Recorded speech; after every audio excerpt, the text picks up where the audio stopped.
Cabinet ने अपनी मंजूरी दे दी है। राष्ट्रीय शिक्षा नीति के तहत नेशनल करिकुलम फ्रेमवर्क भी जल्द ही लागू हो रहा है। मुझे बताया गया है कि फाउंडेशन स्टेज यानी 3 से 8 साल के बच्चों के लिए फ्रेमवर्क तैयार भी हो गया है। बाकी के लिए करिकुलम बहुत जल्द ही हो जाएगा। स्वाभाविक तौर पर अब पूरे देश में सीबीएसई स्कूलों में एक तरह का पाठ्यक्रम होगा। इसके लिए एनसीईआरटी नई पाठ्यपुस्तकें तैयार कर रही है। तीसरी से 12वीं कक्षाओं तक लगभग 130 विषयों की नई किताबें आ रही हैं और मुझे खुशी है कि क्योंकि अब शिक्षा क्षेत्रीय भाषाओं में भी दी जानी है, इसलिए ये पुस्तकें 22 भारतीय भाषाओं में होगी। साथियों, युवाओं को उनकी प्रतिभा की जगह उनकी भाषा के आधार पर जज किया जाना उनके साथ सबसे बड़ा अन्याय है। मातृभाषा में पढ़ाई होने से भारत के युवा टैलेंट के साथ अब असली न्याय की शुरुआत होने जा रही है और ये सामाजिक न्याय का भी अहम कदम है। दुनिया में सैकड़ों अलग अलग भाषाएं हैं। हर भाषा की अपनी अहमियत है। दुनिया के ज्यादातर विकसित देशों ने अपनी भाषा की बदौलत बढ़त हासिल की है। अगर हम केवल यूरोप को ही देखें तो वहां ज्यादातर देश अपनी अपनी नेटिव भाषा का ही इस्तेमाल करते हैं, लेकिन हमारे यहां इतनी सारी समृद्ध भाषाएं होने के बावजूद हमने अपनी भाषाओं को पिछड़ेपन के तौर पर पेश किया।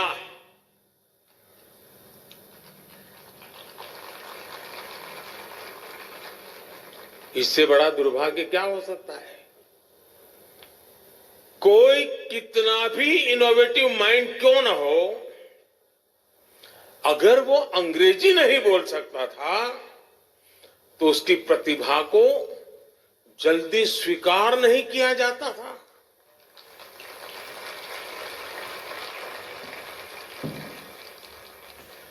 इसका सबसे बड़ा नुकसान हमारे ग्रामीण अंचल के होनहार बच्चों को उठाना पड़ा है। आज आजादी के अमृत काल में नेशनल एजुकेशन पॉलिसी के जरिए देश ने इस हीन भावना को भी पीछे छोड़ने की शुरुआत की है। और मैं तो यूएन में भी भारत की भाषा बोलता हूं।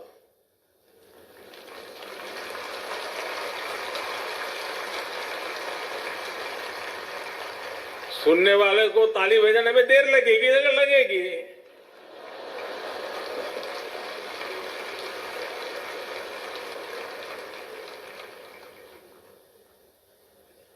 साथियों, अब सोशल साइंस से लेकर इंजीनियरिंग तक की पढ़ाई भी भारतीय भाषाओं में होगी।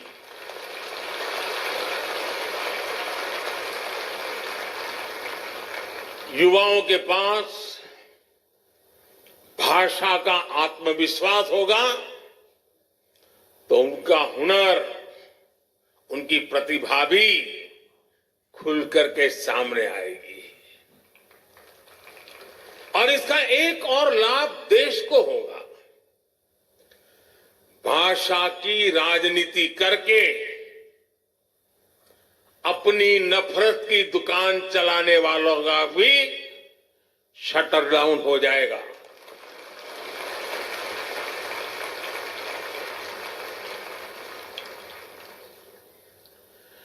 नेशनल एजुकेशन पॉलिसी से देश की हर भाषा को सम्मान मिलेगा, बढ़ावा मिलेगा। साथियों, आजादी के अमृत महोत्सव में आने वाले 25 साल बहुत ही महत्वपूर्ण है।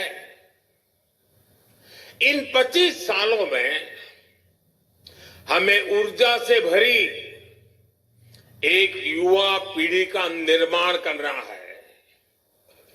एक ऐसी पीढ़ी जो गुलामी की मानसिकता से मुक्त हो, एक ऐसी पीढ़ी जो नए नए इनोवेशंस के लिए लालायित हो, एक ऐसी पीढ़ी जो साइंस से लेकर स्पोर्ट्स तक हर क्षेत्र में भारत का नाम रोशन करे, भारत का नाम आगे बढ़ाए।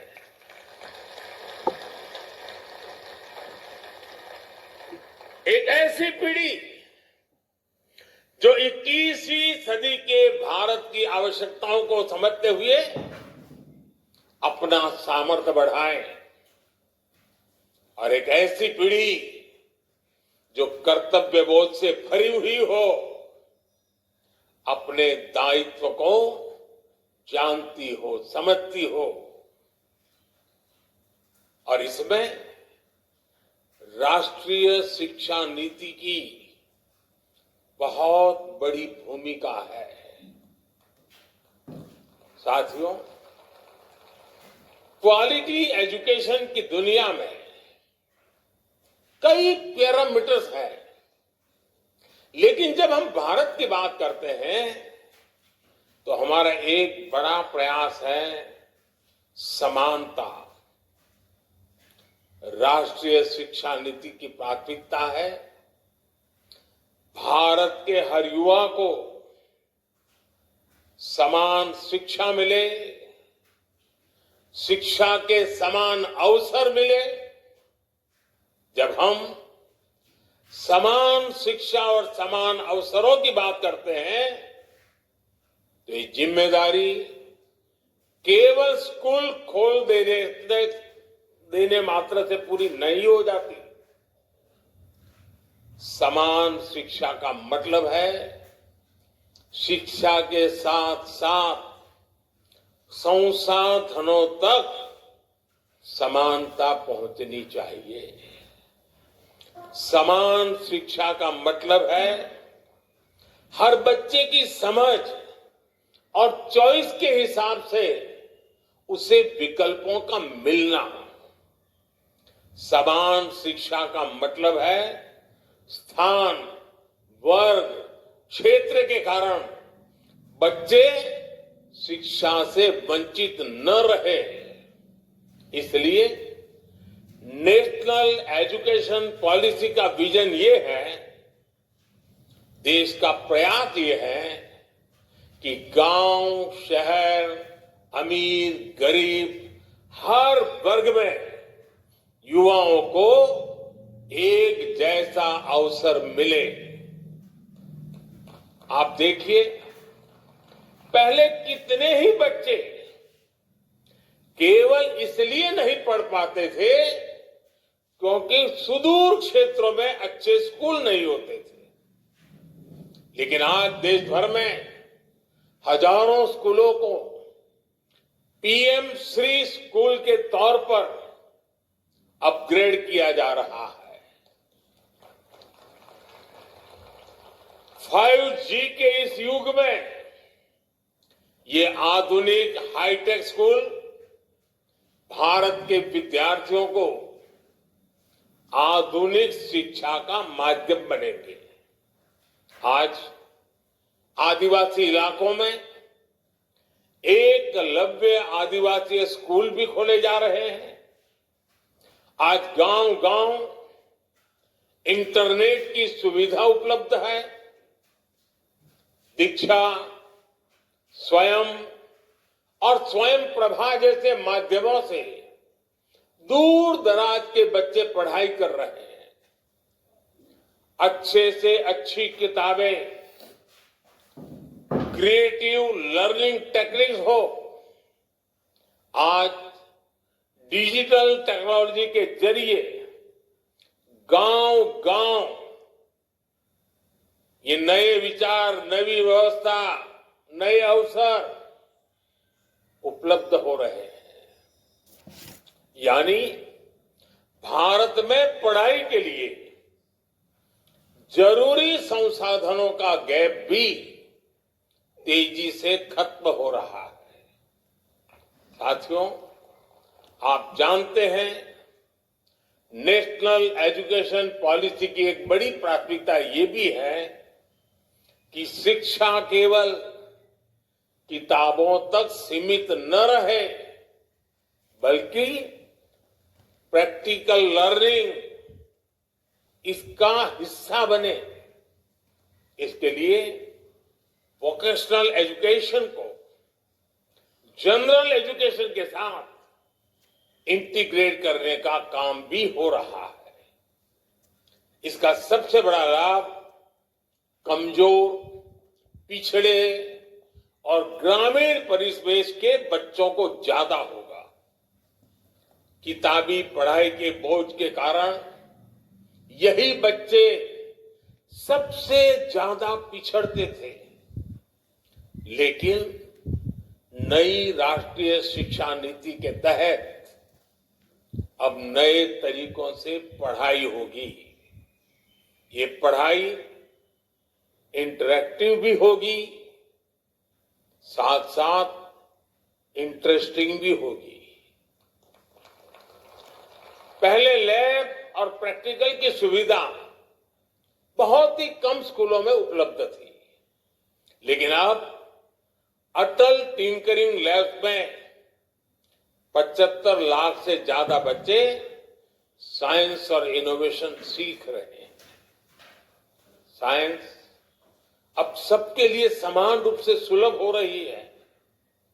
यही नन्हे वैज्ञानिक आगे चलकर देश के बड़े बड़े प्रोजेक्ट्स को लीड करेंगे, भारत को दुनिया का रिसर्च हब बनाएंगे।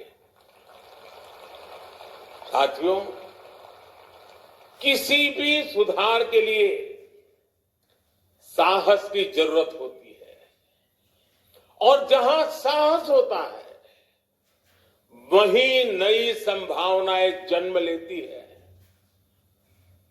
यही वजह है कि विश्व आज भारत को नई संभावनाओं की नर्सरी के रूप में देख रहा है। आज दुनिया जानती है कि जब सॉफ्टवेयर टेक्नोलॉजी की बात आएगी तो भविष्य भारत का है। दुनिया जानती है कि जब स्पेस टेक की बात होगी तो भारत की क्षमता का मुकाबला आसान नहीं है। दुनिया जानती है कि जब डिफेंस टेक्नोलॉजी की बात होगी तो भारत का लो कॉस्ट और बेस्ट क्वालिटी का मॉडल ही हिट होने वाला है। दुनिया के इस भरोसे को हमें कमजोर नहीं पड़ने देना है। बीते वर्षों में जिस तेजी से भारत की औद्योगिक साख बढ़ी है, जिस तेजी से हमारे स्टार्टअप की धमक दुनिया में बढ़ी है, उसने हमारी शैक्षणिक संस्थाओं का सम्मान भी विश्व भर में बढ़ाया है। तमाम ग्लोबल रैंकिंग्स में इंडियन इंस्टीट्यूट्स की संख्या बढ़ रही है। हमारी रैंकिंग में भी इजाफा हो रहा है। आज हमारे आईआईटी के दो कैंपस जंजीबार और अबू धाबी में खुल रहे हैं। कई दूसरे देश भी अपने यहां हमसे आईआईटी कैंपस खोलने का आग्रह कर रहे हैं। दुनिया में से मांग बढ़ रही है। हमारे एजुकेशन इकोसिस्टम में आ रहे ये सकारात्मक बदलावों के कारण कई ग्लोबल यूनिवर्सिटी भी भारत में अपने कैंपस खोलना चाहती है। ऑस्ट्रेलिया की 2 यूनिवर्सिटीज गुजरात के गिफ्ट सिटी में अपने कैंपस खोलने वाली है। इन सफलताओं के बीच हमें अपनी शिक्षण संस्थानों को लगातार मजबूत करना है। इन्हें फ्यूचर रेडी बनाने के लिए निरंतर मेहनत करनी है। हमें हमारी इंस्टीट्यूट्स, हमारी यूनिवर्सिटीज, हमारे स्कूल्स और कॉलेजेस को इस रिवॉल्यूशन का केंद्र बनाना है। साथियों, समर्थ युवाओं का निर्माण सशक्त राष्ट्र के निर्माण की सबसे बड़ी गारंटी होती है और युवाओं के निर्माण में पहली भूमिका माता, पिता और शिक्षकों की होती है। इसलिए मैं शिक्षकों और अभिभावकों सभी से कहना चाहूंगा कि बच्चों को हमें खुली उड़ान देने का मौका देना ही होगा। हमें उनके भीतर आत्मविश्वास भरना है ताकि वो हमेशा कुछ नया सीखने और करने का साहस कर सके। हमें भविष्य पर नजर रखनी होगी। हमें फ्यूचरिस्टिक माइंडसेट के साथ सोचना होगा। हमें बच्चों को किताबों के दबाव से मुक्त करना होगा। आज हम देख रहे हैं कि एआई जैसी टेक्नोलॉजी, आर्टिफिशियल इंटेलिजेंस, जो कल तक साइंस फिक्शन में होती थी, वो अब हमारे जीवन का हिस्सा बन रही है। रोबोटिक्स और ड्रोन टेक्नोलॉजी हमारे दरवाजे पर दस्तक दे चुकी है। इसलिए हमें पुरानी सोच से निकलकर नए दायरों में सोचना होगा। हमें अपने बच्चों को उसके लिए तैयार करना होगा। मैं चाहूंगा कि हमारे स्कूलों में फ्यूचर टेक से जुड़े इंटरेक्टिव सेशन आयोजित हो। डिजास्टर मैनेजमेंट हो, क्लाइमेट चेंज हो या क्लीन एनर्जी जैसे विषय हो, हमारी नई पीढ़ी को हमें इनसे भी रूबरू कराना होगा। इसलिए हमें हमारी शिक्षा व्यवस्था को इस तरह से तैयार करना होगा ताकि युवा इस दिशा में जागरूक भी हो, उनकी जिज्ञासा भी बढ़े। साथियों, भारत भी जैसे जैसे मजबूत हो रहा है, भारत की पहचान और परंपराओं में भी दुनिया की दिलचस्पी बढ़ रही है। हमें इस बदलाव को विश्व की अपेक्षा के तौर पर लेना होगा। योग, आयुर्वेद, कला, संगीत, साहित्य और संस्कृति के क्षेत्र में भविष्य की अपार संभावनाएं जुड़ी है। हमें हमारी नई पीढ़ी को इनसे परिचित करवाना होगा।